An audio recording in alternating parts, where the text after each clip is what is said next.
Over to you, Debbie. Thank you very much. Thank you very much, Primera. I hope I'm very audible on your side. Am I? Okay. Yes, you are. Thank you very much. And good afternoon, good morning, good evening to everyone on the call. We are happy to host you. This is Girls for Girls Uganda. We are very excited to have you here. And we are here to share with the three wonderful ladies. Ladies, you're welcome. We have Julie, we have Maxima, and Gloria. These are ladies that have decided to come out there and say, we will swim in this and we will make it. And so far they are doing so well. So we are proud about you. And Girls for Girls is there to empower ladies in all circles to come to the front to lead. Leading does not only mean leading in office, but they're leading in business. And that's why we're here this afternoon. We have a wide range of information they're going to share with us. They have been that genuine, free of charge. We are not paying a penny to them, but they're going to share how they've started their business, how they moved through to the point they are at now. And they will also tell us where they want to see themselves and exactly what they're going to do to get to the point where they are going to be. So use the chat box. Primera will be watching the chat room. Put your questions out there, put out your fears, put out your dreams. And these awesome ladies are here to guide us this afternoon. Personally, I also have my fears around getting into the business mode, but I'm here to learn. Okay, so I'm going to share brief intros about these wonderful ladies, and I will start with Julie. They really have detailed stories, but I'll try to be as brief as I can. I'll talk about Julie in a brief. Having built Fin Solutions from scratch, Julie is a go-getter who has worked in aviation, corporate governance, in the United Nations, and has been a personal assistant to the American ambassador. She loves transforming lives through coaching and mentorship. She also holds a master's in international relations and a BS education. She's been the brain behind some of the largest events in our nation, including the Smart Partnership Working Party, hosting over 4,000 guests and 150 heads of states. She has fundamental principles in business and has his KISS, K-I-S-S, keep it simple and stylish. Wow, we love that, Julie. You'll tell us more about it. She believes the more simple, the more scalable, and you ought to enjoy yourself while at it. Amazing. She's a mother of 5 and is passionate about entrepreneurship. She's been able to make huge impacts in the events industry and in the lives of others, and she's only just getting started. That is Julie. Julie, please unmute for a second and say hello to the people. Good afternoon, ladies. It's amazing to be in your midst, and I am so honored to be engaging with you this afternoon. And it's going to be exciting, I believe. Looking forward to this session. Good afternoon. Thank you very much, Julie. I'm waiting to hear how you keep it simple and enjoy it while you do it. Well, we go right to Maxima Nsimenta. We are glad to have you, Maxima. She has got a bio here, my goodness, but I'm going to really summarize it in a few and pick what concerns us this afternoon. Wow. So she founded a company that manufactures natural and organic healthcare and beauty products by adding value to shea nuts and shea butter under the premier Levara brand. She's responsible for growing the brand and fulfilling the company vision, mission, and goals. There we go. We need to have a vision if we are to have a company. Wow. She successfully created 49 different product SKUs. We are yet to know what they are, certified by the Uganda Standards Board. All these SKUs have each been exported regionally and internationally. Adopted the use of modern science and technology methods in both our manufacturing and management procedures systems. Grown the Levara brand into the most favorite, mark that, the most favorite and profitable Ugandan-born natural and organic cosmetics brand locally. Wow, Maxima, that's awesome. Kindly unmute for 1 second and say hello to our listeners. Hi guys, hi ladies. I'm excited to be here and I look forward to engaging with everyone. Thanks. Thank you very much, Maxima. Now we go to Gloria. We prefer calling her, are you comfortable me saying it, Glo Tibbs? Our G4G lady there. I've cheated for you the exams for today. Glo Tibbs is what she loves to be called. Wow, Gloria is here. Let me see where to start. Okay, because it's great, huge, and we congratulate you ladies really for building this up. Gloria is a strategic management advisor and human resource thought leader, a graduate of the University of Manchester with a Master of Science degree in human resources. She has served as the Vice President of the Human Resource Managers Association of Uganda, big it is, a member of the Boardroom Africa, and an advisor to the Human Resource Remunerations and Nominations Board Committee Forum for Women in Democracy. She's the chairperson, Board of Trustees of KDCA, a village community service association. She's a proven leader, impacts shareholders, donors, customers, employees, and the public. And Gloria, you're going to tell us where you do this from. As we go along, you'll tell us which organization you have built and you are seeing it grow and you want it to be to the top. She has hands-on experience in local and regional institutions for over 23 years with 15 years at the executive management level. Gloria, kindly unmute and say hello to all that are listening to us. Thank you so much, Debbie. And I also thank the organizers. I'm happy to be here, and I'm looking forward to a very interesting engagement. Thank you. Awesome, thank you very much. We will proceed, and how we're going to do it, we will do it in that order that I introduced you. So whichever statement I throw at you, the three of you will come in that order. We'll start with Julie, then Maxima and Gloria, and we'll keep timing ourselves. Julie said you keep it simple. We'll keep it very simple. Kiss, keep it. Julie, can you remind us the kiss for you? Keep it simple and stylish. Wow, keep it simple and stylish. These are the things we learn at G4G. We need to be styled up, ladies. Keep it simple, but while we are impacting whichever environment we are in and while we are leading courageously, that's one bit that we share out and we sell out to lead as courageous ladies. So ladies, we've really listened to your profiles. They're amazing and we appreciate you and celebrate you this far. It's not easy as a lady to build it to that point. Those who are there know how it hasn't been, and for being trailblazers, really. But we are curious to discover how your typical day looks like and how you got started in your industry. We shall have 3 minutes for that.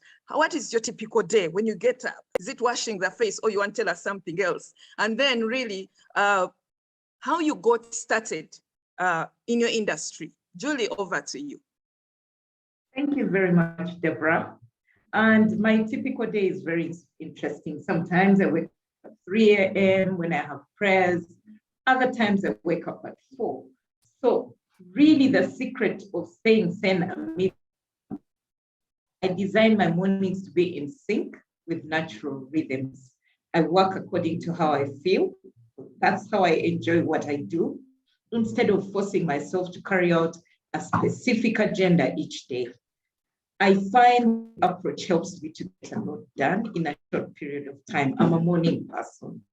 So it also stimulates my creativity. So sometimes my day starts at 3 a.m. because I have some seasons when I have programs that start quite early.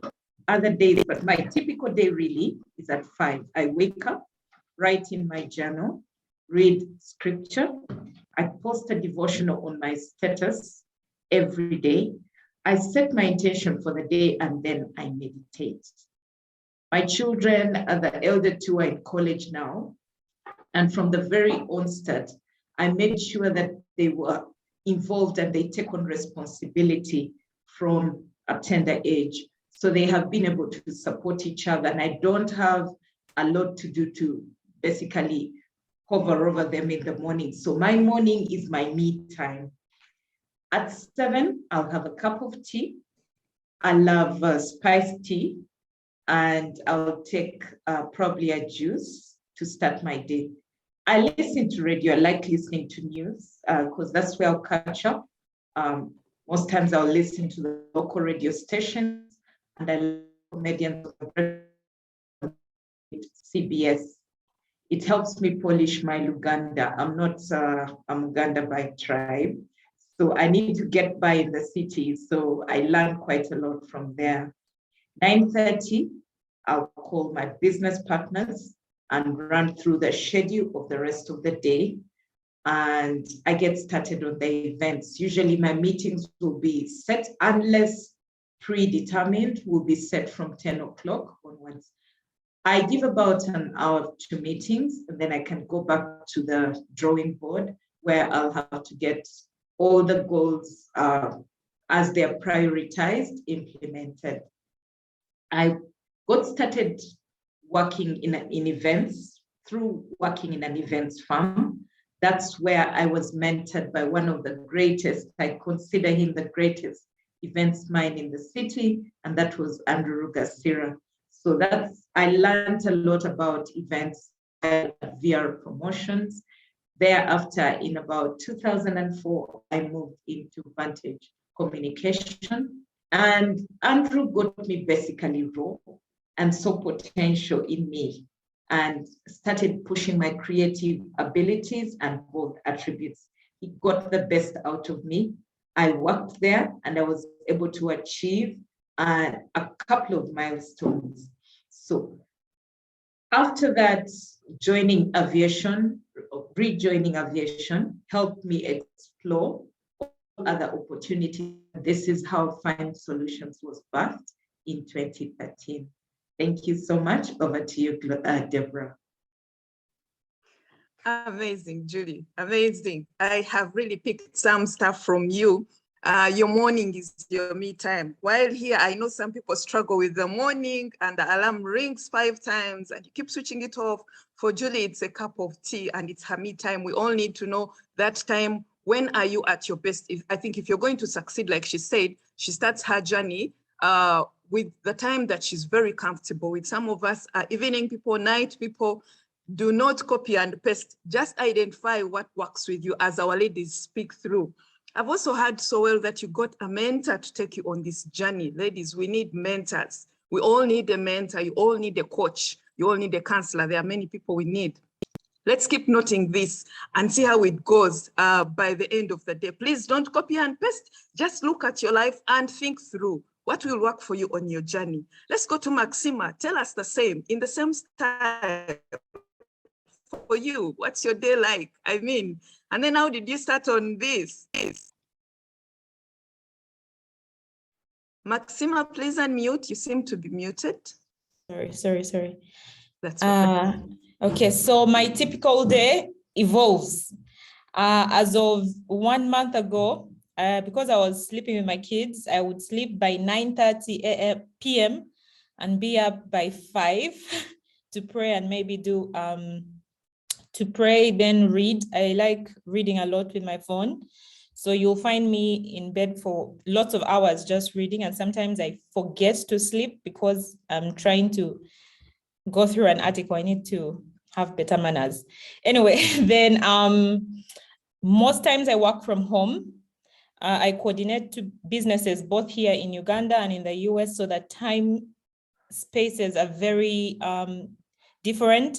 So you find that sometimes my day ends late or early, but the one thing that I do consistently is that by 9:30, I have to make sure that my kids and I are sleeping. Then the waking up is what I play with. What pushed me to start? Meetings, reading. The day evolves depending on what is planned. I am yet to get into the proper structure of things.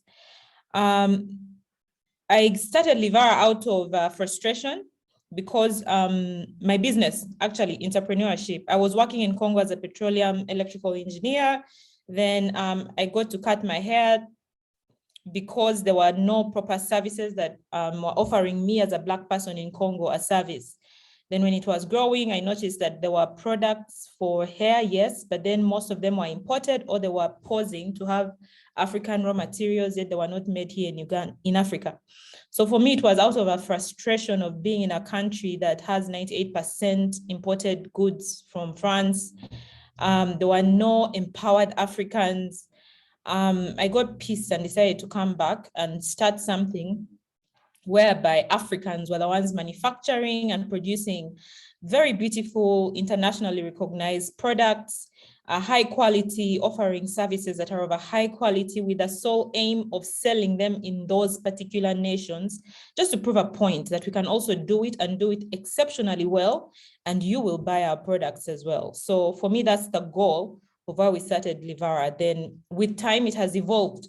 Of course, we started out as a products business. Now we are into services, offering the hair care and skincare services as well, hence the natural hair salons. And we keep evolving. So I don't know what tomorrow will bring, but for sure we'll have 6,000 stores across the globe. Yeah. Wow, wow, wow, Maxima, that's amazing. Interestingly, I read about you recently. I didn't know we would be on the same we've been at such a point, and I was amazed at how really for you frustration made you think. Ladies and gentlemen on the call, many of us could be having some frustration somewhere, and you choose to cover your head and say, my life is done. What she said, out of this frustration, I'll make something. They say, when the world throws lemon at you, why not make lemonade? She has made the lemonade in Livara, and here she is thriving. And she says she has got to continue and continue. This is getting interesting. Now, the other bit I've heard is that Maxima is a reader. How are we reading? We have a book club. How many of us are reading? Or whichever book club you're in, or whichever book you have. Leaders are readers. If you're going to lead in any space, you must read, you must be knowledgeable about what you do. And look, she said first she sleeps early. I love those bits because they talk about my well-being as me. She sleeps early. Some of us sleep late. Remember, I said, don't copy and paste. Look out for what works for you. Let's go over to Gloria. Gloria, tell us your story.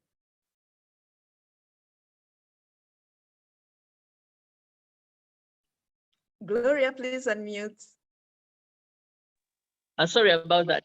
I was saying that personally, as a management consultant, my clients are 8 to 5. I also have clients that work weekends. So basically, most of the time I'm busy, but ideally a typical day starts at 8 because my clients are also in their offices. So I'm going to receive phone calls, and mine is not an 8 to 5. Whenever I finish my assignments, that's when I sleep. Okay, so, and most of my clients know that when I say you receive it at the end of the day, they know that at the end of the day means midnight. So all they have to do is wait for it early the next day in their email box. So, and they usually make fun about that. So basically that is it. And most of my day is phone calls and emails. I work from home. So I'm basically using a lot of internet and things like that. I'm a mother of 20, so I don't have those responsibilities that mothers have. So yes, so that is my typical day. How did I start this journey? For everybody online to understand, it's important to mention that my initial career was in the corporate world, where I had worked for 25 years or so. And when I decided to leave, it wasn't planned, it was abrupt. There was a lot of company politics, and it was a toxic environment. So basically, personally, when I was leaving, I didn't know what I was going to do, okay? But the first thing that came to mind was, what can I do? What do I have a skill in? So I decided to open up a consultancy. And luckily, very many other HR people, Rachel Dumba left in December, Citibank, and was telling me, Gloria, come, it's okay here. I remember her convincing me to come out, and I then retired early, took my early retirement, I think 3 months after she had left. That was in March, April. Yeah, so because I know very many people here wonder if you leave a job and you're not prepared, because all of us, that's the biggest fear we have. What can I do? I'll tell you that the first thing I did was to sell my car. Okay, I said no liabilities. And 3.5 years down the road, I have not bought a car yet. Okay, so when you find me in Uber or driving my mom's car, you don't want and say, is that Gloria? But basically, but as we go along, I'll explain. So I sold my car to get a little bit of money. So the question is, didn't you have terminal benefits? I had terminal benefits that the bank took because I had a mortgage. Within 2 years, the terminal benefits got exhausted. I had to negotiate with the bank, but luckily I'd been in the banking industry, so I knew the senior management there. And I'm still paying that mortgage and halfway. So basically, I just couldn't go out and say, what can I do? So I started my consultancy, and at the moment, it's doing well. In the course of the session, I'll explain what I do and how I've got it to grow. But yeah, that was the beginning of Milele Solutions.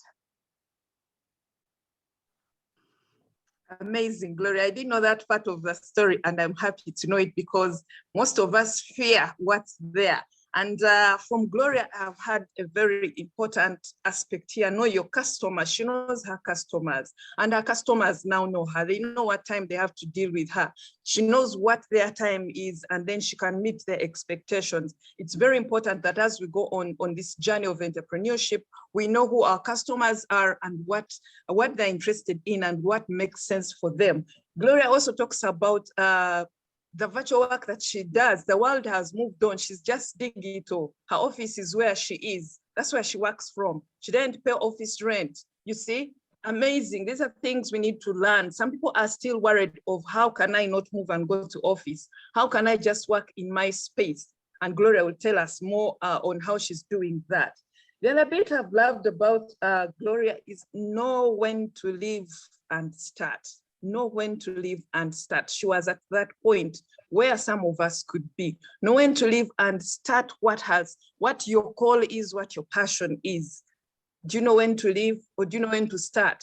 It is now. It is now for you to start whatever you need to really, really do. Gloria had a lot of experience, a lot of exposure, and she said, I will use exactly that I've used in the workplace, in the corporate world, and I'll transfer it. I love that, Gloria. Thank you very much, ladies. That was just a tip of the iceberg, and we are getting into the real stuff. And again, for this, I'm going to give each one of you just 2 minutes to tell us before we go for our first break. They say, this is from Joshua Marine, one of the business people I follow a lot. He said, challenges are what make life interesting, and overcoming them is what makes life meaningful. All these ladies have told us something close to that. Challenges really make life interesting.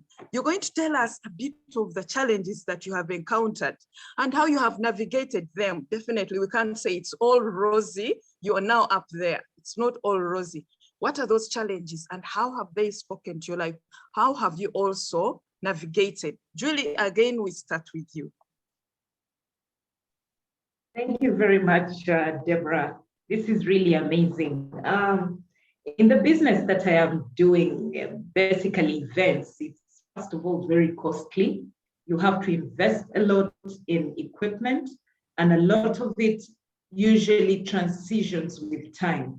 You can't say today you have bought some equipment and then you'll be able to use it again next year, because every year trends are setting. One of the things we faced setting up, and it was one of my greatest fears that I really had to overcome, was being able to access funding. All I had to do was rely on savings and get creative, working with what was around me, because I could not, I'm sure Maxima will attest to this, so will Gloria. She says she's going to explain. You cannot access funding. It's easier to access funding when you are in a set place. Say, for example, in the corporate world, they'll come to you, the banks will be willing to lend to you. But the moment you're out there and you don't have any kind of security, you will not have access to those loans. And so we had to get very creative and work. I use a lot of what is around me in the environment. I'll give examples of things like toilet paper rolls. I don't throw away that end of the roll. I use it to come up with creative centerpieces that we can use. We use a lot of beads, bottle tops, bottles. I'll go scavenging in bars looking for bottles to put together artistic pieces that we can use and therefore be able to save and deliver quality and stylish work. Has been appreciated over time. Another challenge that I faced in the beginning, and still is because it's a work in progress, is building a support network. Sourcing skilled workforce to support the operations, especially coming up with themes and working with trends, usually takes a lot of patience. And I've had to grow and nurture people from scratch, like I was nurtured, be able to change their mindsets to think it's not only what I can get out in the shop already made that I can use, but we can work with things and begin to develop. And so developing that skilled workforce and being able to rely on a support network, maybe with other events, coordinators, and also event suppliers, that you can have access to some of this equipment on hire purchase, but you have a settlement plan where you pay at a later date, not immediately. Those are some of the challenges that I faced in the greatest one is balance family and work. I have 5 children and events is demanding. Some of these events run at night and sometimes you have to be away. So you have to ensure your structure at home is able to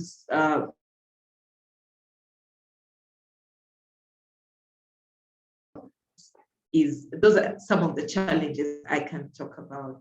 Over to you, Deborah.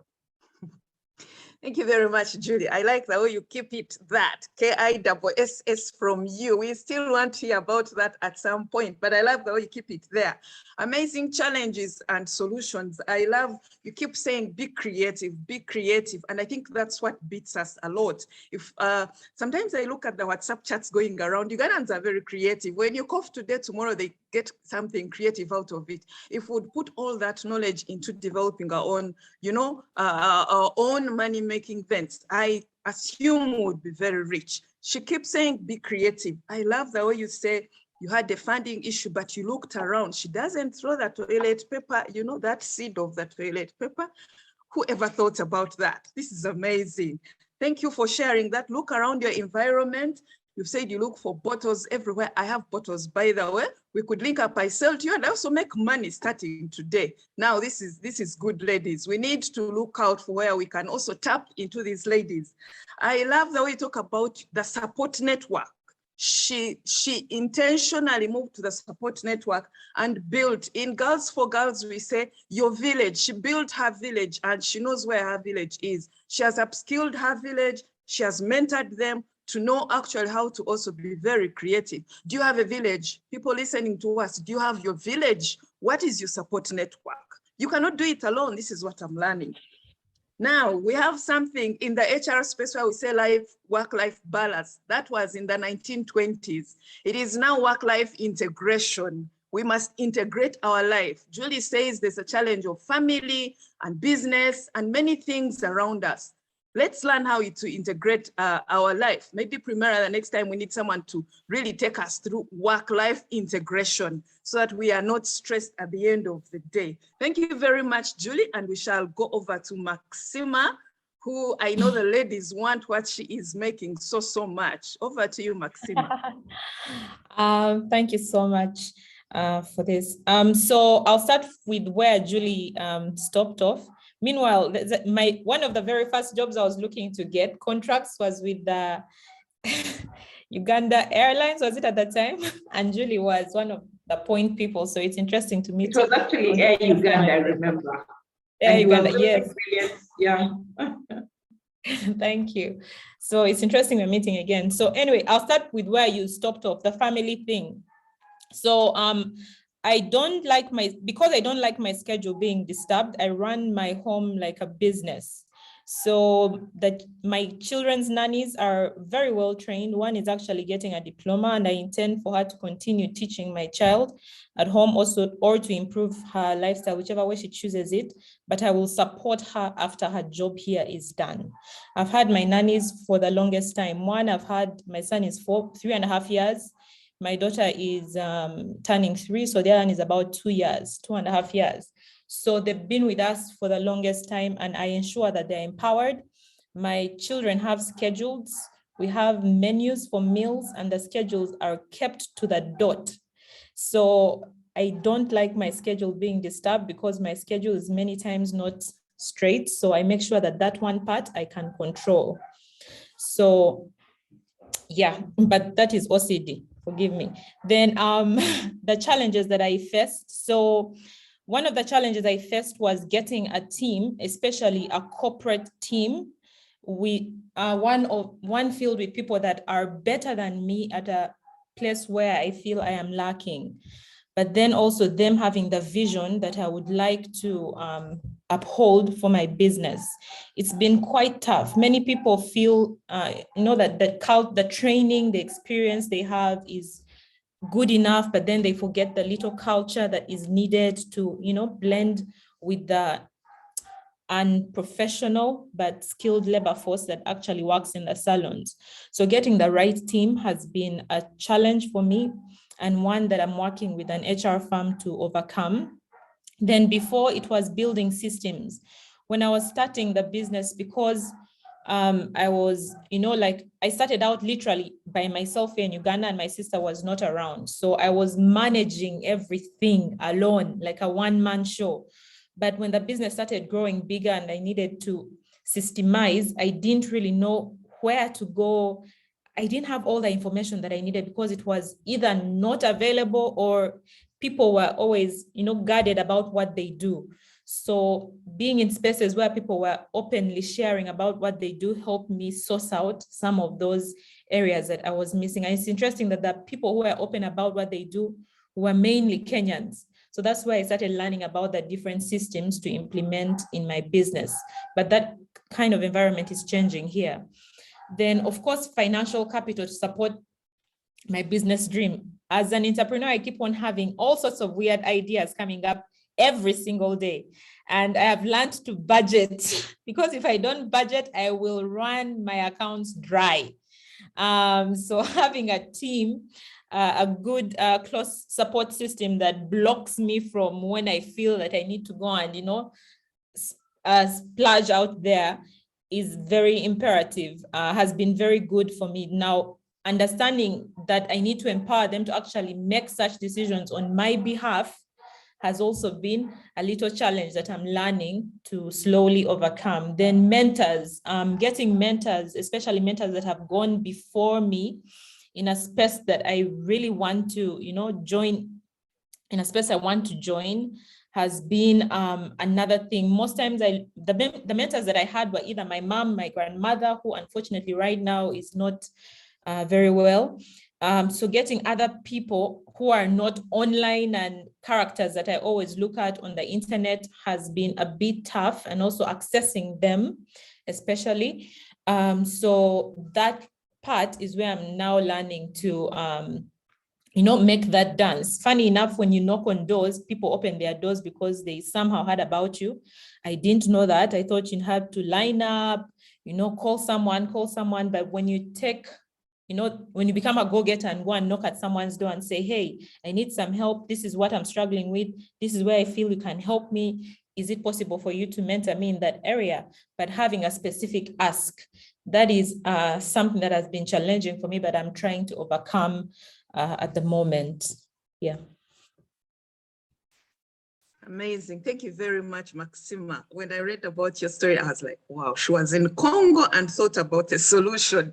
These are things we talk about. I love what you talk about. Again, your village. She empowers people in her space. What challenge is there? She has young children.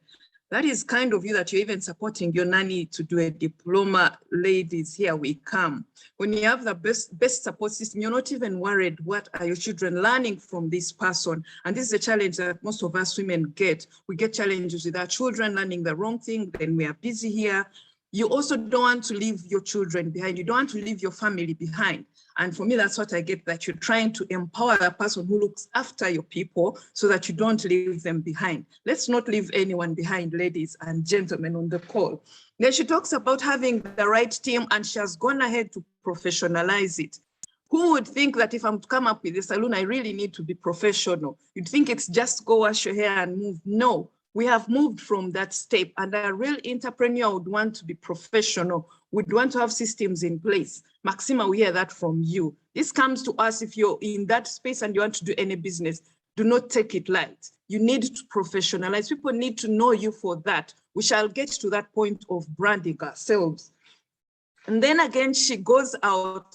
I'm hearing this so much, and I don't know if it is one big thing we've picked from really Girls for Girls. Again, mentorship. She looks up to people. Who do you look up to, by the way? Who do you look up to? Many a times now social media has too much, but she says you need to look for them even virtually. Who do you look up to? Read about them, understand how they've grown their business, understand what they've gone through, and pick a piece of what you can add to your business. Thank you very much for those pointers, and I hope we are active in the chat, putting our questions for these ladies to answer at the end of the session. Now we come to Gloria. Gloria, we are ready to listen to the challenges you started with. After the corporate world, you come and start it off. And then you'll also tell us how you've maneuvered around those challenges. Thank you.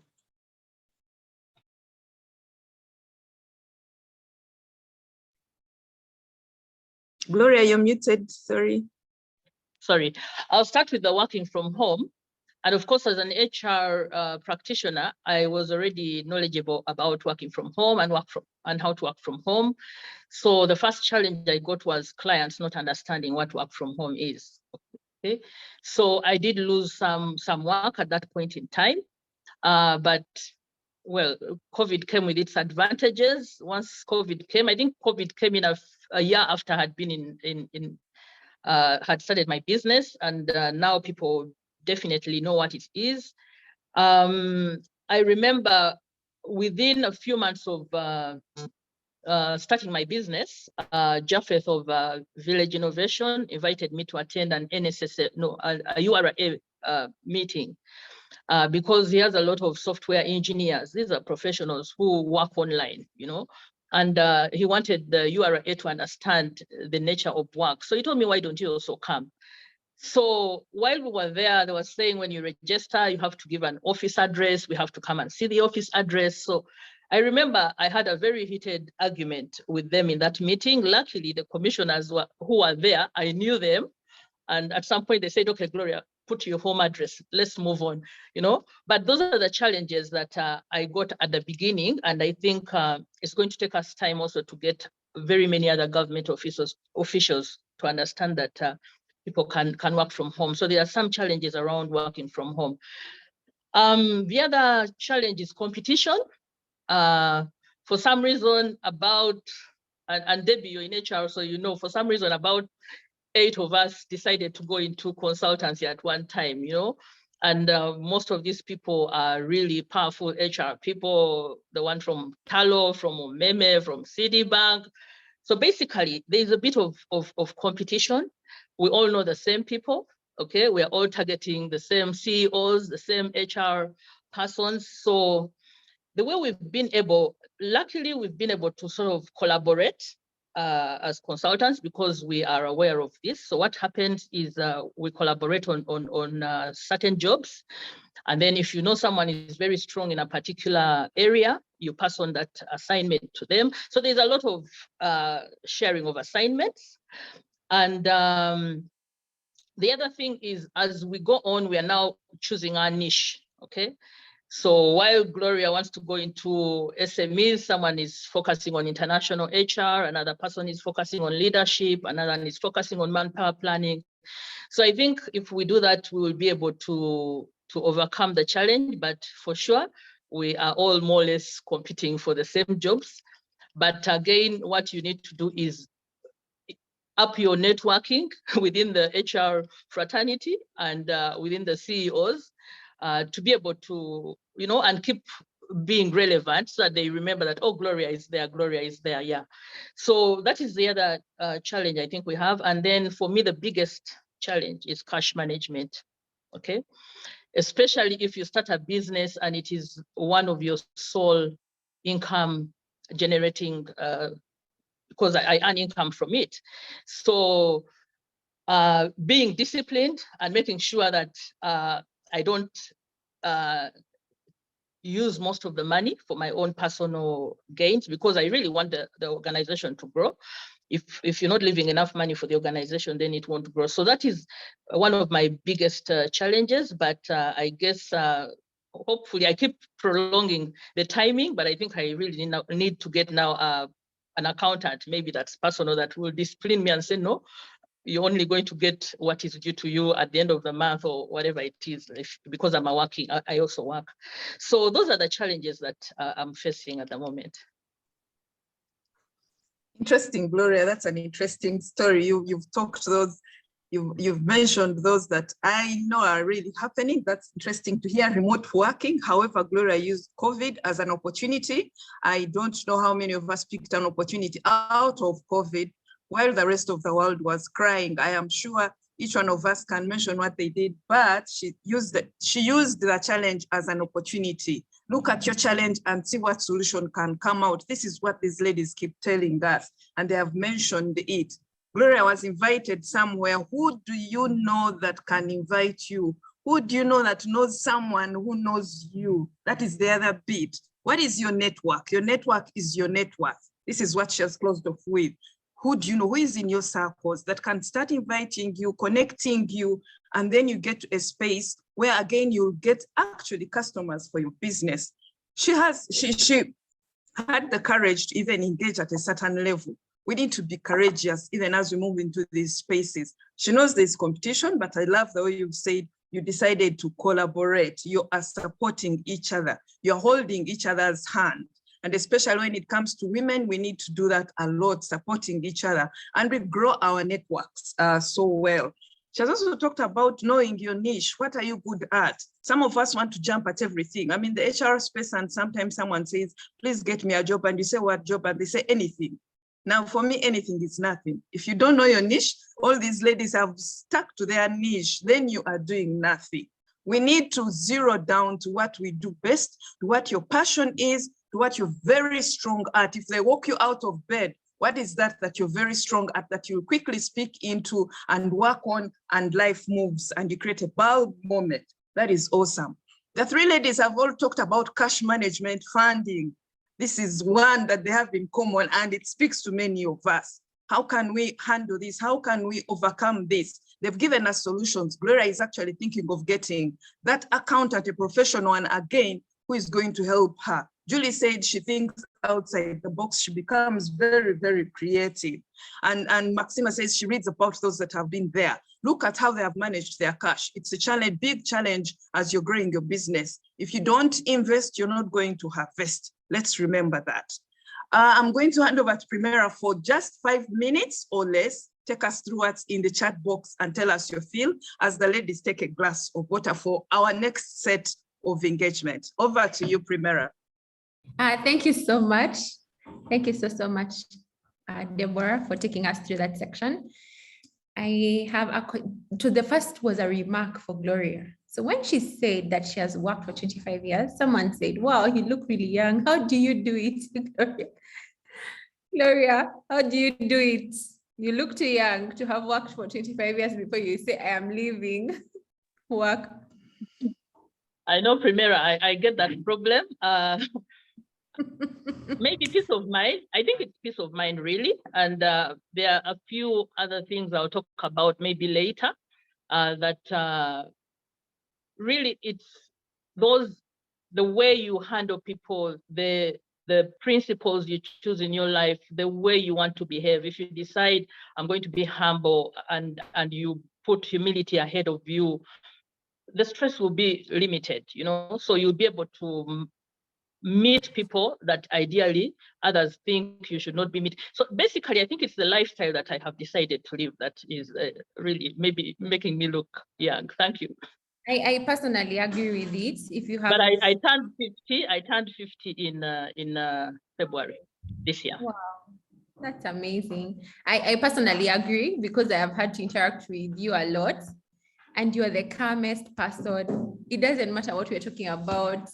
You take your time to think through something, then talk about, give advice. Someone asked, how can we access the presenters for possible mentorship? I am going to send a feedback form on the chat. You will have to give me feedback. And in addition to giving the feedback, there will be a chance for you to choose who you'd like to have a conversation with. Then we shall pass on your details to the presenters and they will give you a call. Thank you. Then there was a question that these are great lessons.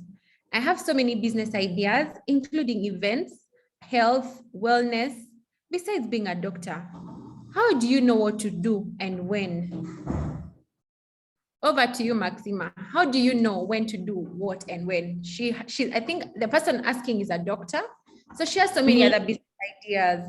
Like, how does she understand what to do when?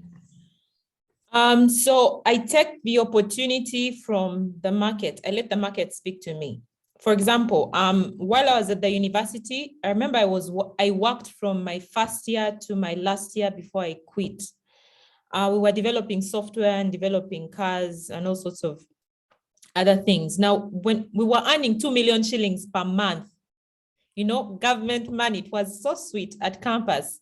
Anyway, so when I kept on accumulating money, my sister and her husband approached me and asked if we could open up a pharmacy in Mbarara. So my very first investment was in Rebikona Pharmacy, which is in Mbarara. And it has stood the test of time till today. It has developed into a hospital, into a clinic, and now we're into other ventures as well. Now, when I left the job and said, let me talk about Livara, we started out as a product manufacturing business. However, the market, the customers kept on asking for a salon. And some of them went ahead to mention that it would be nice to have a salon in Tinda. So what I did is that I collected data.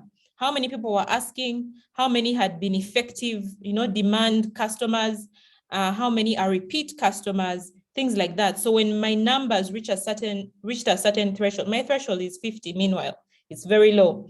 When it reached 50 continuous customers, I decided to open up a salon. So again, when we were at Ntinda, people started asking for salons in other areas. So unfortunately, I have had to raise my threshold because the numbers have become a bit too big. So it depends on the customers who are asking.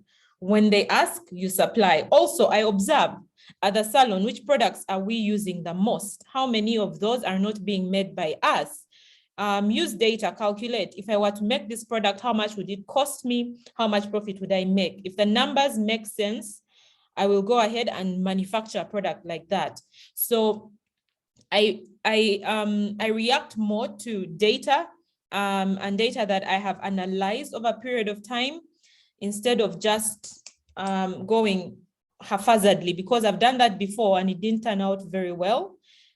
So data is always a good precursor. Then the other thing is, if I'm passionate about it and my heart is really speaking into it and it's in sync with me, I'm more of one of those instinctive investors or people. So if my spirit is at ease, then I know for sure that this is the time and this is something that will work out well. So I listen to me, I listen to what I read, and then I listen to the market.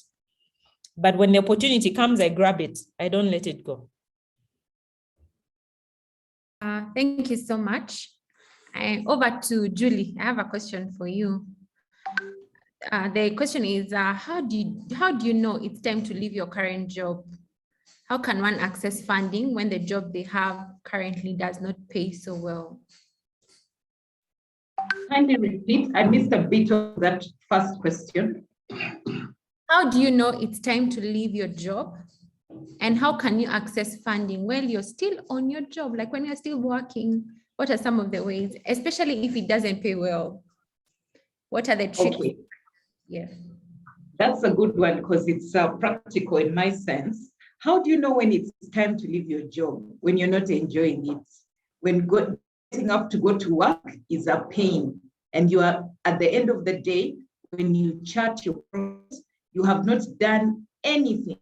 You get to your desk and you're probably playing cards, you've wasted WhatsApp, you've basically done nothing towards taking that organization or achieving the objectives of that organization. It's time to leave. When you feel that discomfort within your spirit, it's time to leave. Many of us hang in there and we're not able to deliver. And that is detrimental, not just to the organization, but to you as an individual, because it will bring down your morale, it will kill your creative spirit, and it will not even enable you to look ahead. It kind of imprisons you in that place. And then accessing funding, if you're in formal pay, employment, and it's not paying so well. In the past, in some of the organizations I've worked with, we have come together as employees and started circles. Those have been one of the areas where you can easily access funding without a lot of restrictions, because circle dynamics of borrowing money are different from, say, a bank. And all these days, a lot of banks have flexible options, especially what they would call a salary loan. So the money you need to access is calculated based on your earnings, for your net earnings for the month. So they will be able to come to you and work out a plan, tell you can only borrow up to a certain limit. So my advice would be, when you intend to access that money, have a clear, you're not going to need to spend it on clothing, to spend it on your own personal desire. It should be borrowed to basically be invested into what you know to generate an income, revenue streams. Thank you. Over to you, Primera. Thank you so much for that. Gloria, there is a question for you, but you're going to tackle it in the questions that you're going to answer later, more about your transition and how you settled into Milele Solutions, just for you to add to what you're going to speak about later. And then I'm going to ask one more question, which is basically to you, Gloria, also to add into what you're going to speak about. It's about being able to, the person asking is a human resource officer, and they're asking how they can manage employees who are more experienced than them in the work ecosystem and who despise their work because they think they know more than she does. Yes, thank you. And back to you, Debbie. I hope those questions will be answered in the next phase. Thank you. Thank you very much, Primera, for guiding us on that bit. The questions are awesome. The answers, tickle your brain and you're like, okay, where am I? Where have I been? And that's the purpose for this. If you don't feel tickled today, then you need to talk to me in person. You need to see me in office and we talk about it. Okay, we will proceed. Thank you, ladies, for giving us those tips. I relate with that HR officer. Never worry, you will come through. What you need to do is keep courageous. Let me leave it for Gloria to answer at that point, but keep courageous, keep confident at what you're doing. Okay, Steve Forbes, all of us have heard about Steve Forbes. He says, your brand is the single most important investment that you can make in your business. Your brand is the single most investment.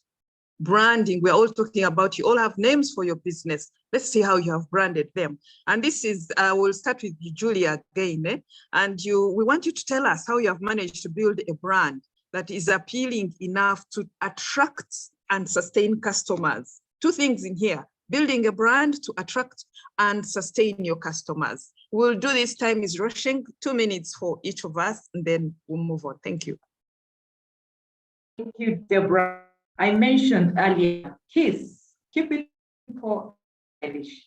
That is how we manage to build this brand. You want to hear more about it.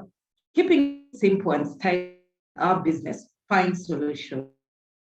Because it's an events company, it's largely visible and we rely on word of mouth, basically referrals from the works that we have done. That means our work has to be able to tell a story and leave a print on somebody's mind, that they will be confident enough to let a friend know, let somebody else, if they're in a corporate organization and they hear about an event, I liked that, what I saw at that event, I would like to have it emulated here. So they'll have the confidence to market you.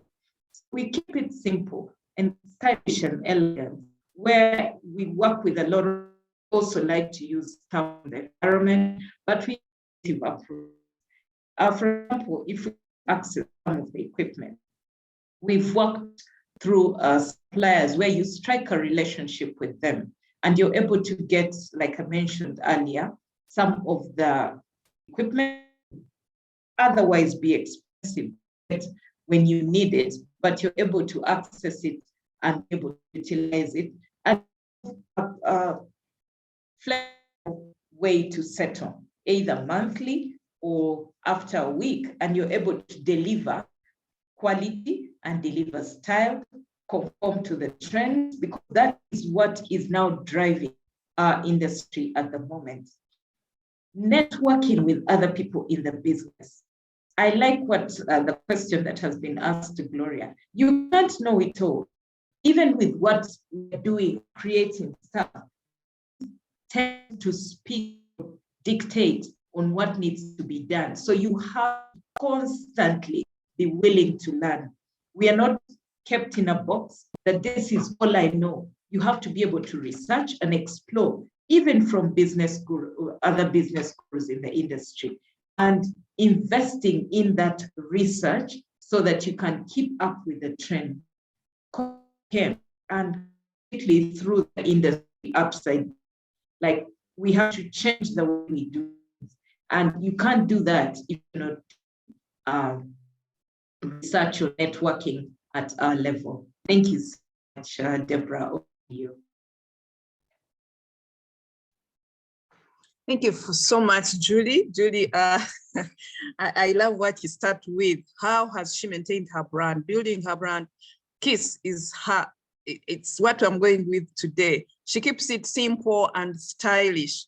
She's in that business where she has to be stylish indeed. And she says, you have to keep up with the trends. You must have quality. The customers must trust you, and that's building trust. This is one of the areas that Girls for Girls also has empowered us in. How do you build trust at different levels? You must build trust even with your clients so that they can always come back. They can always refer you to some other person. The networks that she's building, you can't know it all. They say in my local language, a child who never visits thinks their mother is the best cook, until you visit others and you know that they're very good cooks. So you can't know it all. Go to other cooks and see how they're doing it, what spices they're using, and then you can also have that in your business. She talks about learning. We need to learn, relearn all the time. And that's very important for us. What got you to this level may not take you to the next level. You need to learn, now that I'm here, what is going to move me to the next level with my brand? Change is something Julie talks about. We must change. We must keep inventing. We must keep turning around what we are doing. This is awesome. Awesome tips, people to go away with. I'll take the same to Maxima. Tell us about how you've maintained your brand, your customers, and also sustained them.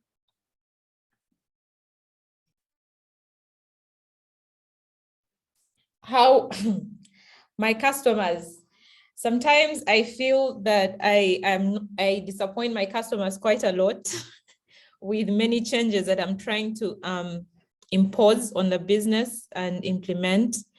For that, I am sorry, and I hope they can work with me. But customers want quality service. They want to feel like they're important, and they want you to know that they are very important. And they also want you to make sure that you actually serve them. So everything that we do is to serve the customer.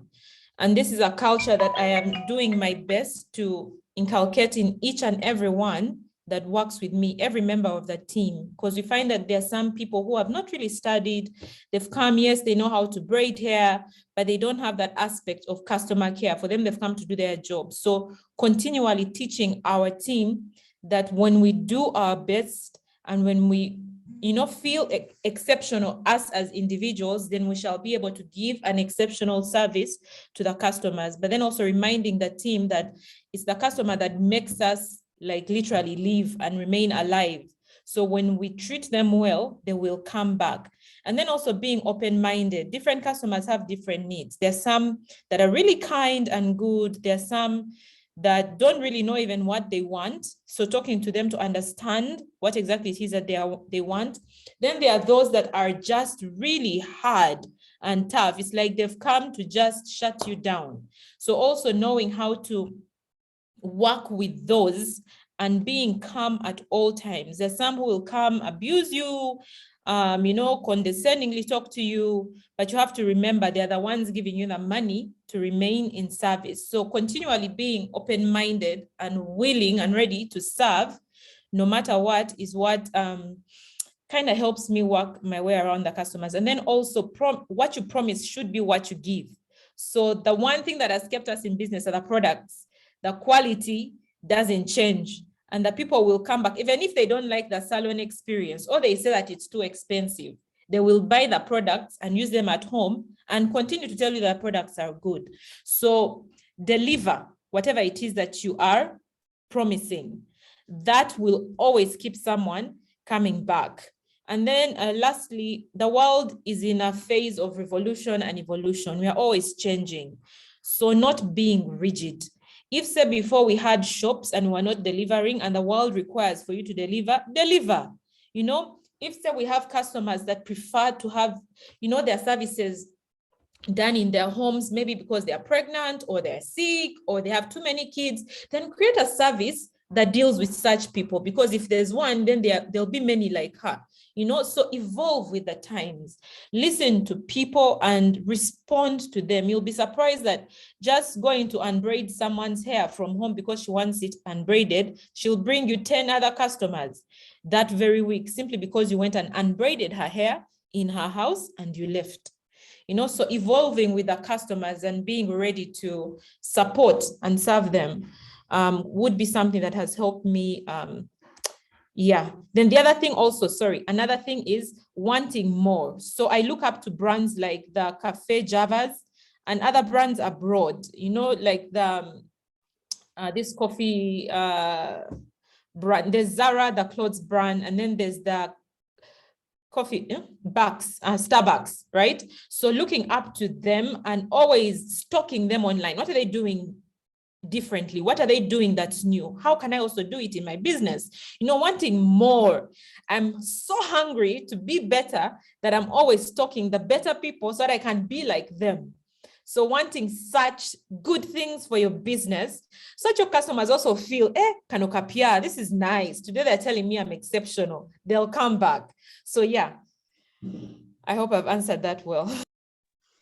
Wow, Maxima, you have nailed it. You have nailed it so well. What I hear from you is interesting. There's this salon I went to and they would first give you a cup of coffee and I was like, excuse me, is it on me or on you? And the lady would say, on us, just relax, first relax, not rushing. What do you want to do? No. First take a cup of coffee, 1 minute, let me come and talk to you. And I found that very interesting. And like you say, we need to keep benchmarking with the best so that, you don't benchmark with the ones down. Look up and see how you grow. And you'll tell us where you want to be in our next questions. And we'll package what Maxima has talked about into customer experience. Gone are the days we only talk about customer service, but she's adding that touch to give the customer the experience that they really want. I know we have customer experience gurus online here. These are things they tell us in your business, you need to add in that flavor, that experience someone has got to touch and go with. And she also talks about the promise. Don't overpromise and underdeliver. Don't underpromise, maybe over-delivering is good in this case, but we need to watch out for that. I'll just leave it at that. But customer experience is one thing that the ladies are telling us that we should all have at every touch point. And I hope today our customers online, you're going to walk out with that experience that you came expecting to go out with. Gloria, please take us through your journey of your brand and your customers and how you are sustaining the customers amidst the competition you told us. Okay. Thank you so much, Debbie. I think, truth be told, I think my personal brand is one that has built my company brand. When I just come out, of course, someone would call you and say, I'm so and so, someone has told me Gloria is out there now, you know. I even have issues where if someone wants to pay me, I give them an invoice that has my company name, but then they'll give me a check in my name. But basically, I should say that my personal brand has helped build the brand for now. Not that that is what I want. And with time, I would like Milele Solutions to stand on its own as a brand, where people say, if you need this service, and I think when I get into my niche, then people say, if you need a service in SMEs and all that, HR, you go to Milele Solutions. And people might not understand why I'm talking about the brand, but I was wondering when I'll use this quote. The CEO of Deloitte East Africa, I'm always on LinkedIn, she posted this week. And what she posted, she said, develop your skills, study your craft, build a network before you need it, lay the groundwork. The prepared person is positioned to benefit from unexpected opportunities. She's called Anne Moriah. She was just appointed CEO of Deloitte East Africa recently. And it hit home. So basically, I think over the years, I've developed my skill and the craft, and people are comfortable coming to receive a service. And that's what I'm saying, I think it's my personal brand that has really built the company brand. But then on top of that, I'm in the professional business consulting. So what I can say is it's very important to do it the right way. So immediately within the first month, I think, of leaving April, I'd already registered my company. It's very important to register your company. I made sure I had a logo. I made sure I had the company emails. You know, there are people who write to you and companyx@gmail.com. No, it should be your company email address, okay? So it works wonders for you. So I made sure I had business cards for myself, for my staff. I have a website, colors, because I know I've had conversations with people who actually can identify the colors of my company.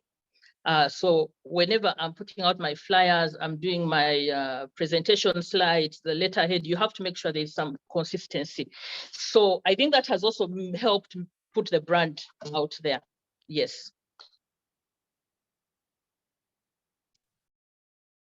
Thank you, Gloria. I don't know at what point you'll answer the other HR officer, but later, as we are speaking, I am sure they want to hear from you. I can answer that question. Okay. Surprisingly, she's mentioned it, and maybe it could be something that is common within our profession, because when I was campaigning for president of HR association, one of the very senior, now you see this is like a junior employee saying it, but then one of the very senior employees asked me, Gloria, how are you going to handle the fact that most of our HR professionals, especially the young ones at the mid-careers, think they know a lot? So when she's asked that question, I got a little bit puzzled, but this is how I can respond.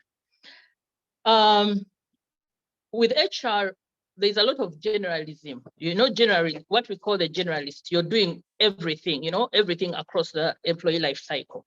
And then the other thing about HR is you'll find that most HR people will tell you that by the time I've worked for 10 years or 15 years or 20 years, I've never done a job evaluation, I've never done a salary survey. There are very many things in HR that ideally they have not done. I personally know when I went into consultancy, there are many jobs I've got, and I'm like, where do I start from? And that's why I mentioned and said, we noticed it as HR people now in the consultancy world. So we keep calling each other, Gloria, have you done a workload analysis? No, I've not done it before. Who has done it before? Okay, can you give me tools? So what I would say is maybe the HR officer who's asked that should maybe review or assess herself and ask, when is it that my boss thinks I'm not delivering or I've not put something good on the table? And then I like the fact that on our HR forums, there's a lot of interaction, okay, and trying to learn from each other. But personally, that's how I'd explain it. But I know personally, when I got a job in workload analysis, I'd never done it, but I said, I'm not losing this job, but I had to go to my colleagues and look for tools and things like that. And there was a lot of competition, and I worked with them along because I wanted to do it and learn how to do it. But there's so much in HR. Yeah, but I would like her to get in touch with me, and then we can have, you know, with HR, you need to dig deeper to be able to guide. Yes, thank you.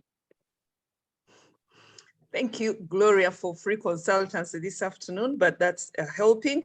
You can see her brand there. She talked about her logo. She's talked about being so professional, doing things the right way. Have you registered? Do you have emails? Do you have a logo? Really, we need to be professional. Let's not keep it as laissez-faire, but the world is moving on and people will look out for people that are so professional. I don't know if you've done that for your business. Then she talks about build your name, build your brand, you as Debbie, as Julie, as Maxima, as Gloria, as Primera.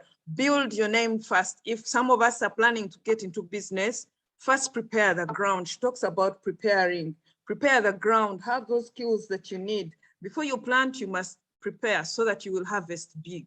And that's a big one for me. What is your name like out there? When people say, go to Gloria for this solution, people will come running because you've built your name. Thank you. And this is really, really to all of us. Thank you very much, ladies. We are really harvesting a lot from you. Now I get into a question that is very interesting. I know we are in an area that has been male dominated for a very long time. Many areas in Uganda, actually, if I bring it down home, maybe elsewhere, we have people from other countries also with us on this call. We are you're in a place where it's been male dominated. The women long time would stay home and look after the babies, but here you are flying, you're doing the business, you are the CEOs of your organizations.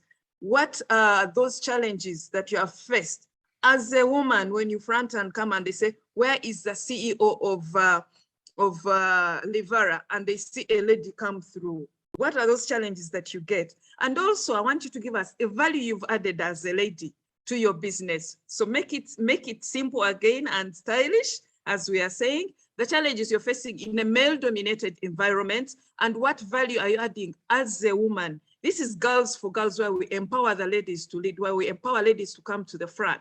What has it been like for you? We'll start with you, Julie. Thank you. Thank you. In this sort of environment where men tend to take and take the top positions, it's not very easy for a woman to scale through because you will always have to go over different hurdles. Women may feel as though they need to adopt stereotypically male attributes to be able to function in the various areas. And this attitude towards business is usually dominant, aggressive, and even harsh. But successful women have believed, and I personally believe, that remaining true to yourself will help you find your place and help you find that place, which will announce, and it will be your unique imprint industry where you are operating. The keys for me to rising has been predominant that staying true to myself. I do what I am not comfortable doing. I will have to do what excellent. It has to be nothing less than that. That I can be able to compete if there's an equivalent of a male in the same niche. And that alone has crafted my niche. Being true to myself, I form this idea of what a leader should look like.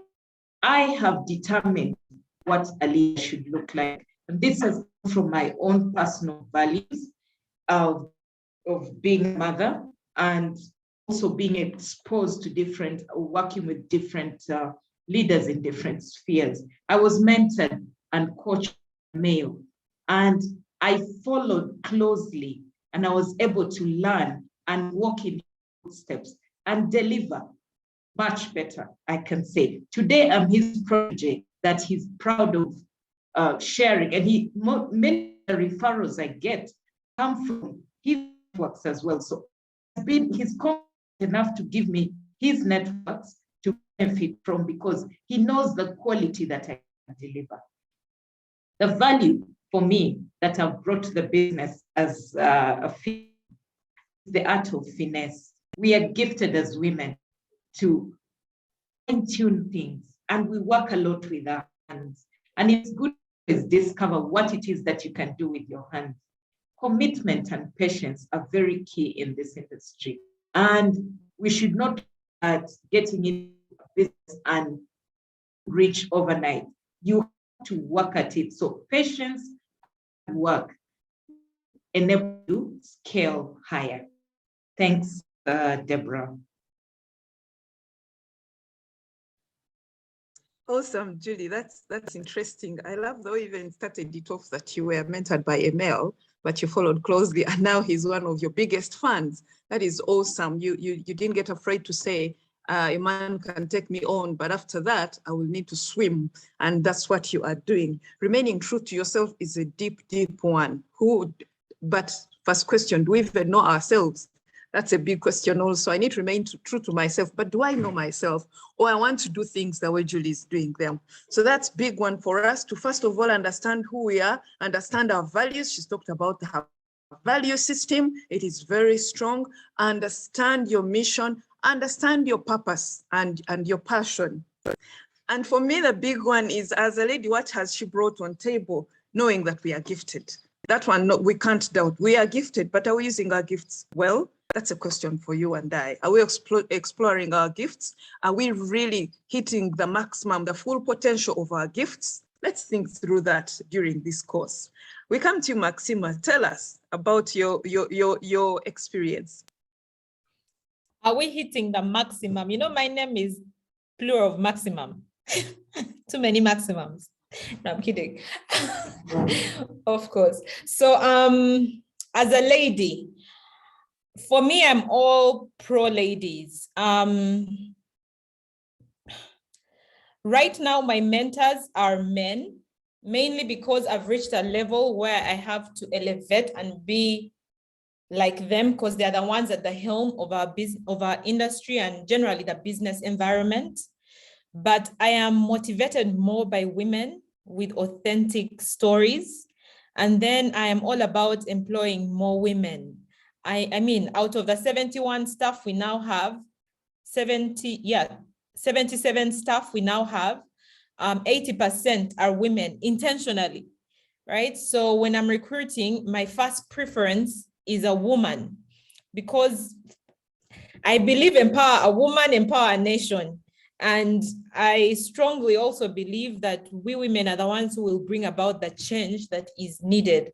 It's difficult to find a corrupt woman, someone who won't think about, you know, the family and the nation and the neighbors, but it's easier to find a man who will think about himself and not those around him. But when you find a corrupt woman, it's dangerous, you know. So working with the women and making sure that we are empowering ourselves to be at that level, for me, motivates me more.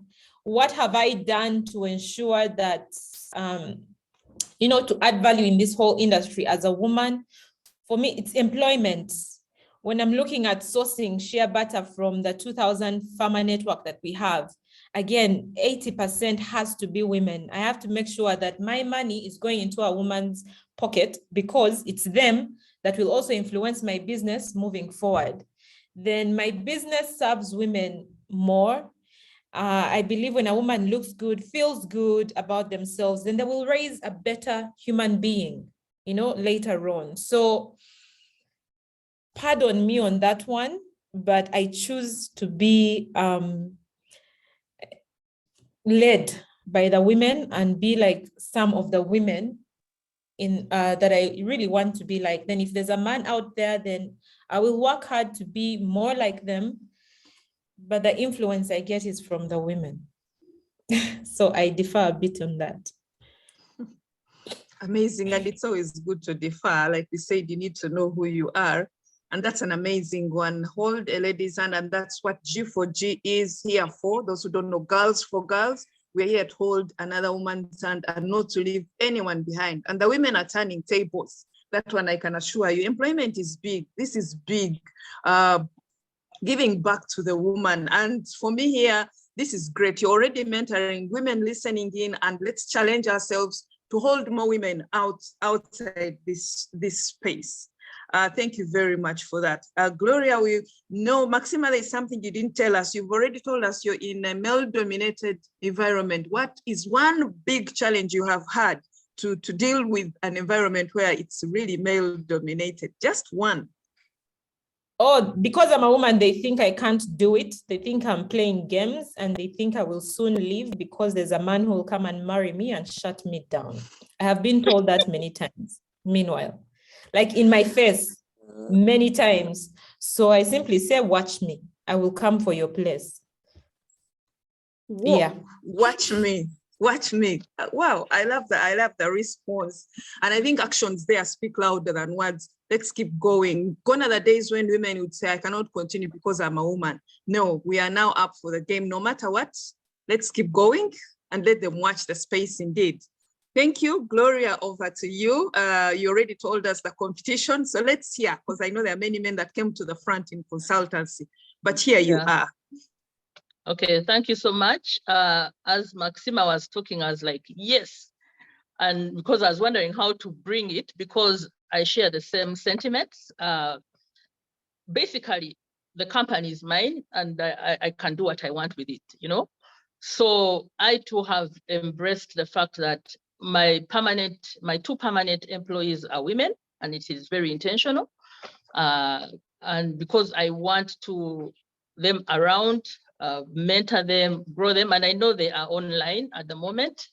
If I'm going to see the minister or the permanent secretary, I take them along. If I'm going to see the CEOs, I take them along. So they're always around me and learning because I want to transfer. So the men, for now, until the business grows, are on call. Those that I have that are working for me are on call.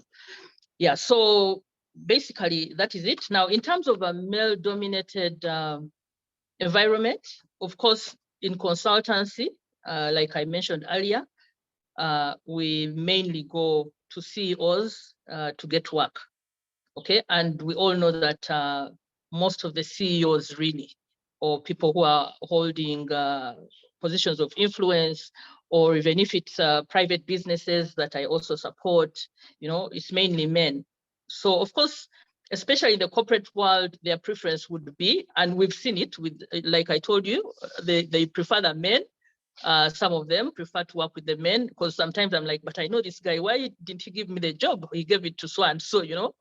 And I would even call so and so and say, I'm sure he gave it to you because you're a male. So, but what have I done about it? What I've done about it is I'm broadening my networks to make sure that I penetrate maybe associations or different groups where the men are, especially men CEOs. Recently, I joined the Federation of Small Medium Enterprises because that's, again, the niche that I want. And indeed, you find, I think that association has, they say 70,000 or 700,000 members. So I'm very, very active in there. I've even joined the circle and I'm in leadership role there. But it's just also to be visible because of the people that are going to give me work.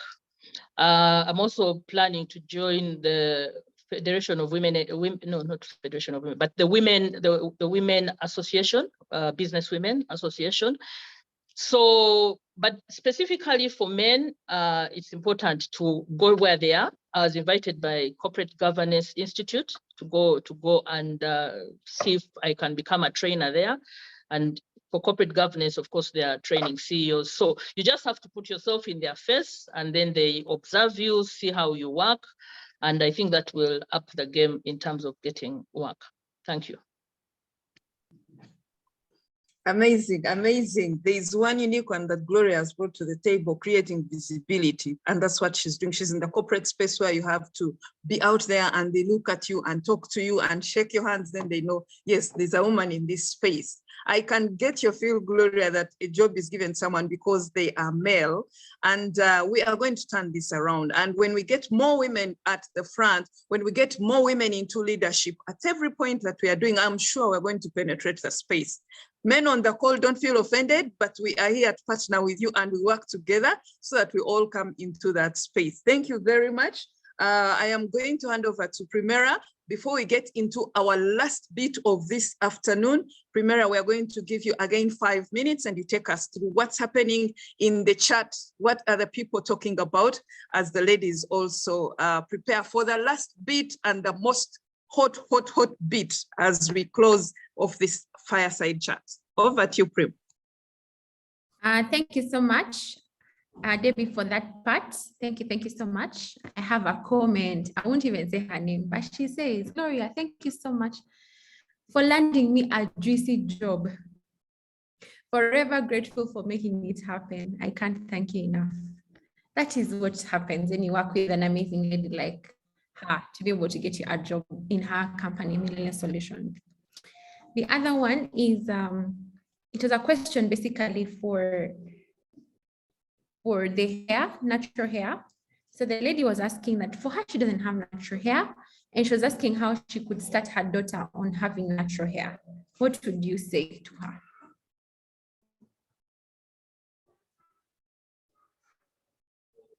How do I start my journey for natural hair?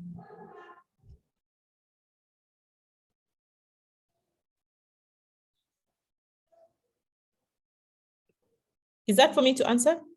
Yes, please. Oh, so we are all born with our hair natural, and it's only when we grow up that we start trying to mingle with it and try to distort who we naturally are to meet societal norms. So, and then there are these misconceptions that natural hair is very difficult to handle because it's so hard, it's so this, but those are all cultures that we are exposed to growing up as individuals. So for me, in my experience in this space, is that we need products, primarily that the products that you need are products that will help to soften the hair so that they can reduce or completely annihilate the pain. Those are what you call conditioners, and then the hair butters, which kind of keep in the moisture for the longest time. For example, when you put water in a glass and then you put oil on top, the water remains down, it doesn't evaporate. Yet when you leave the water without the oil, the water evaporates faster. So having a conditioner which does the moisturizing and then the oil on top will seal in that moisture for the longest time and keep your hair soft. Then getting into the habit of conditioning and moisturizing daily will give you hair that is softer and easier to manage. And when it grows, you diversify on the different hairstyles and just hold it to, what makes you comfortable. That is what I would advise that person. So conditioner, hair oil, those are the basics that you need. Then from there, you diversify. I want a spritz moisturizer, maybe because the conditioner and oil is taking long for me to work with. Maybe I want to condition my hair, wash my hair from home. So I get the shampoo bar, visit a salon that gives you variety of, hair styles to work with and explore. Don't get backed down by the societal norms that are out there, societal myths that are out there saying that natural hair is not manageable or, can be grown. Then the other thing is you cannot turn relaxed hair into natural hair. You have to cut it off and let the natural hair.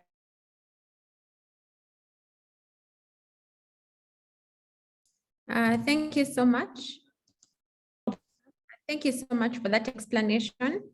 Now I'll go to Julie. Julie, you explained, we asked you a question about if I have a business and I'm trying to make money and I want to borrow money before I leave my job to start my business. Someone asked, but they tell us not to borrow money to start a business. What do you have to say? about that. That's true. If you are in employment, or even when you're starting out and say you don't have a job, it's very difficult to borrow money for business. But like I mentioned, a couple of development, even women bank financing associations that have come up that enable women access funding for small businesses. And I would say a good place to start is Enterprise Uganda, where they would be able to evaluate your business idea, take you through all the principles that you need as you start out the business, and give you access to apply for funding, the right sources. And those sources include Uganda Development Bank. They are willing to finance up to certain amounts in a business, but as long as you have been grounded. So do not fret, do not fear.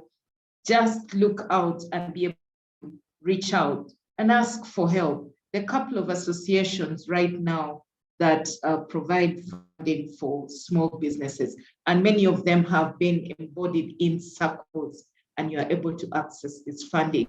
But what is important is that you'll have to fulfill certain basic requirements. For example, your business has to be registered.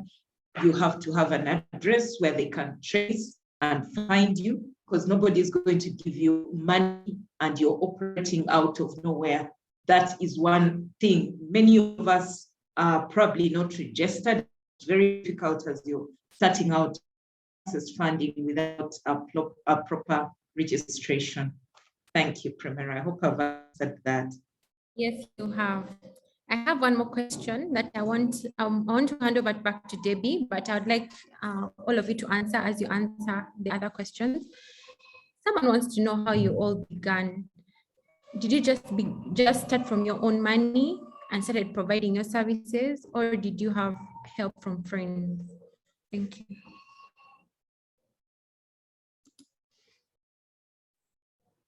Over to you, Debbie.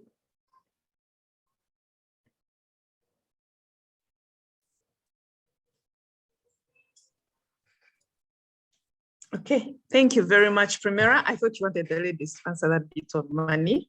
Maybe they can bring it in now. We could start with that. Judy, what do you think? The bit of money. How did you start with your money? Hey, it was very challenging, like I mentioned earlier, starting out. Basically, I started with my savings. I'd put aside some money. I was able to start with that and multiply that. Also, I use a lot of negotiation. One of the very first events we did was a birthday for a friend. So I encouraged her to buy the stuff that she needed for us to use. And the agreement was take it on and settle with some of these that should have paid me. So I was able to acquire without necessarily investing initially. And that is the kind of approach I used to continue. When I had accumulated a sizable amount of income, we were able to purchase the initial equipment that we needed. But this has ongoing. Always when there's an event, we have to look into the saving that will be able to capitalize the business. Otherwise, it's really difficult. And of course, friends will lend you the money, but they will want it within a given period of time. And sometimes you've not been able to realize that amount of money. So it limits the amount that you need to finance the business. Yeah. Over to you, Deborah. Awesome, Julie. Maxima, tell us, you needed money, definitely. What happened? Oh, so I saved starting when I was 5 months into my job in the oil and gas industry. I knew that I needed at least $75,000 to get me an investment license here in Uganda. So I had a target for my savings, and I just saved.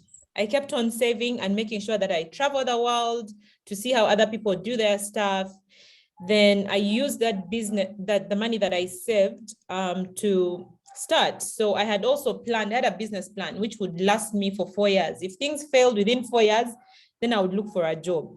Thankfully, they didn't. So I mapped out my money and I made sure that whatever I had would build into something else, build into something else, build into something else. So with some sort of saving culture, which was not very structured, I kept on growing. What I have is what I put back. Along that journey, I tried starting a business using borrowed money. It was not a good job. We closed and moved on from that. So starting a business for which you have no market analysis and you're not sure that things will work out, please quit borrowing from our high interest banks. Yeah. That's a hit on the bankers I've had. That borrowing bit, everyone is saying save, save, and start. But I like that the way that you just saying I saved the money and started, and our ladies are telling us you better save. This borrowing bit might hit you so hard. Let's listen from Gloria, who pulled out of the corporate world. How did you start? You needed the money to start. Yes, and I know someone asked how did I transition, but those that were here at the beginning, of course, I mentioned I started with zero. I didn't have anything because I left abruptly. I didn't plan. I had a mortgage that I'm still paying, but I have peace of mind. I'm staying in my house. So ideally, I think it's the model that I chose. Immediately, I decided I'm going to work from home. There are no costs there. In terms of office rent, in terms of transport, I can be in my house for like 2 weeks non-stop and I've not driven. Like I told you, I got rid of the biggest liability, which was a car. I sold my car. And I think that was like the first money that helped me. And again, I negotiated with my bankers. Okay. By the way, I said I only negotiated on the loan, but I also, when they held my terminal benefits, I negotiated and asked them to give me 1 year equivalent for my child's school fees, and which they did. And networks they really understood where I was coming from. Yeah, but in terms of the business, it's the model I chose, and then I do everything for myself. Those who know me, I'm IT savvy. I'll do my flyers. I do my website myself. I manage it myself. I don't know if I've paid any service provider before, apart from the accountants that do my audit reports and maybe registration at the beginning. Maybe I do pay for Zoom, considering that I work from home. Most of my meetings with my clients are on Zoom. So I pay for Zoom, I pay the website annual costs, and then I also pay for Canva, where I do most of my graphic designs, yes. But otherwise, no, I didn't spend a lot of money starting my business, but I can say in 3 years, I've turned over 1 billion in revenue. Hey, people are talking here, money. Wow, wow, wow, that's a good one, Gloria. We celebrate with you. We should soon plan coffee now that things are coming in. Though I know when you're doing business, let it be business. This is awesome hearing from you ladies where you have started from scratch, from your own investments, and you have come this far. Now, most of us on this call definitely have started, have failed, or we want to start, we are scared, we don't know where to start. We think we don't have the money, we don't have the skill. How do I even enter this industry? And Richard Branson says, big business starts small. I am sure you all started small. Some of us want to really start big. So as we get into the last bit, we just have a few minutes to close off this. Each one of you is going to give us at least 2 tips on how do we start this journey? How do we get into this industry of entrepreneurship? Each one of you just give us practical tips, just 2 of them, and we'll look all very happy. Talk to that person who is confused of where do I even start? Julie, over to you. Thank you, Dora. The 2 things that I would consider looking to start out is 1, don't be a copy, find your gifts and nurture it. Leaving prints on people's hearts. Don't be a copy. You have the potential to be your different or to stand out. Also, do a lot of research in the area that you're looking to explore or start a business.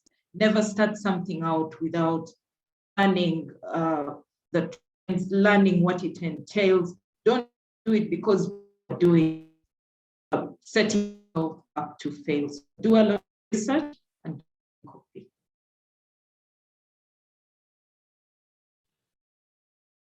Amazing. Deborah.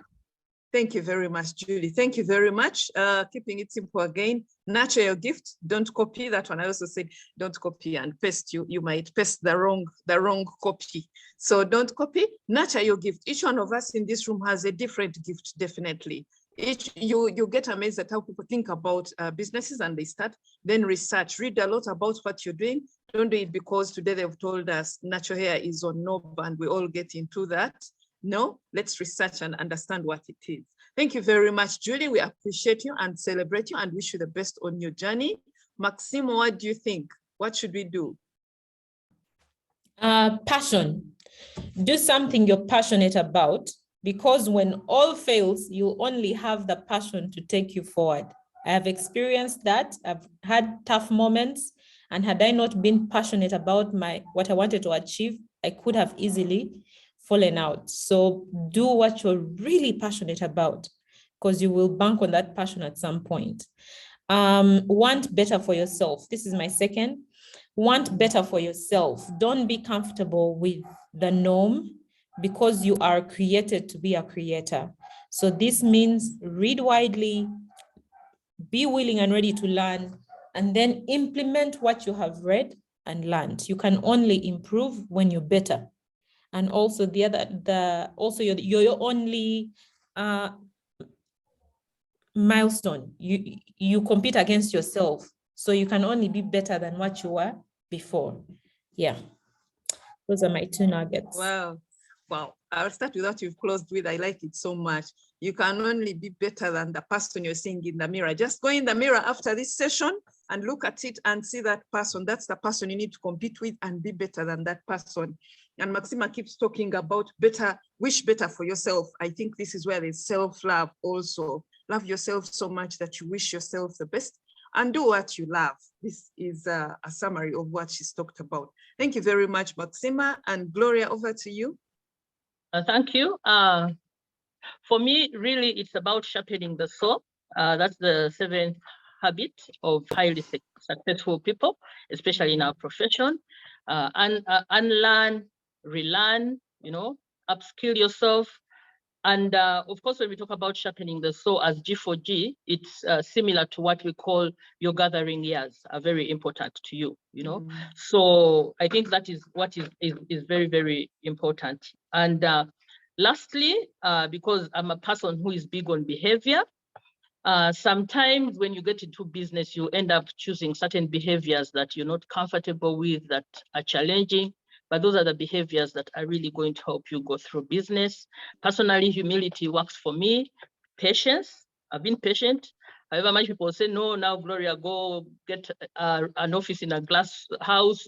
People talk to you and you feel like you want to, and I'm like, no.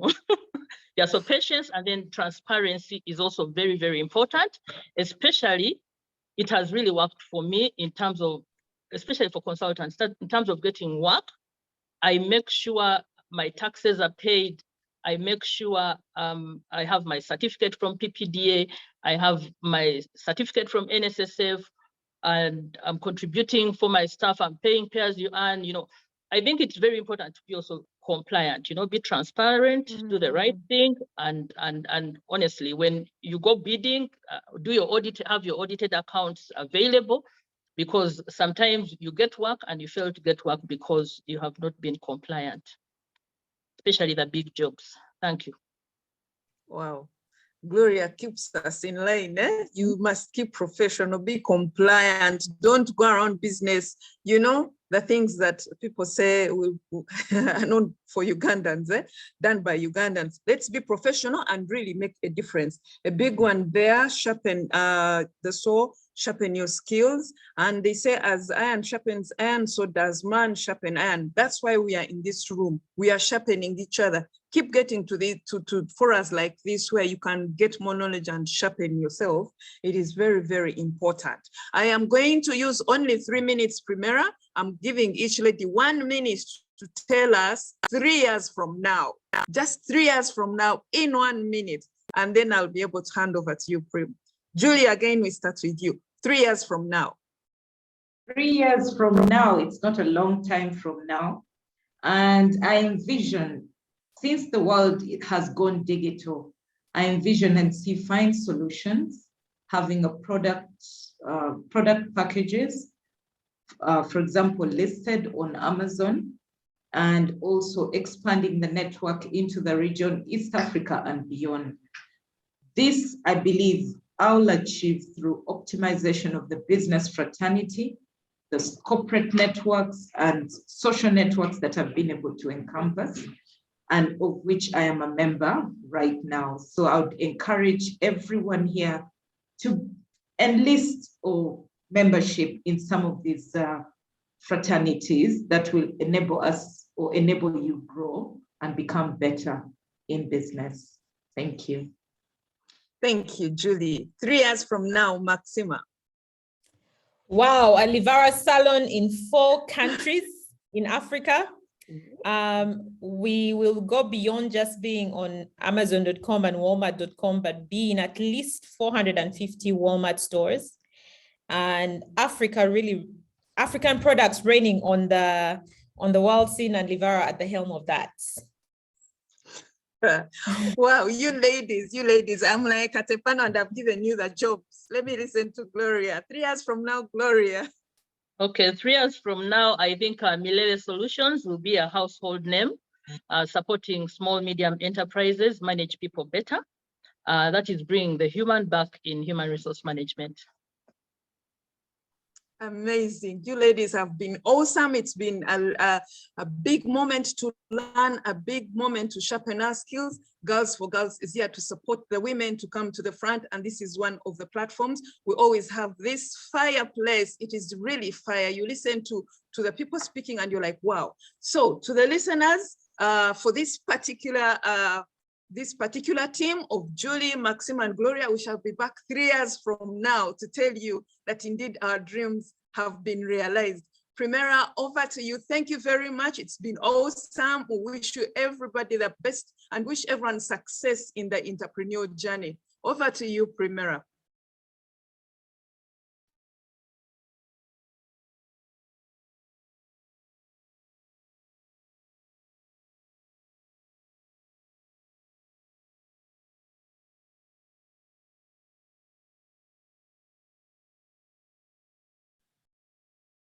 Primera, are you there?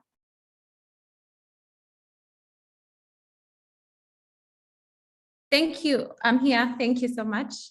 Thank you so much, Maxima, for showing up. When I asked, you just said yes.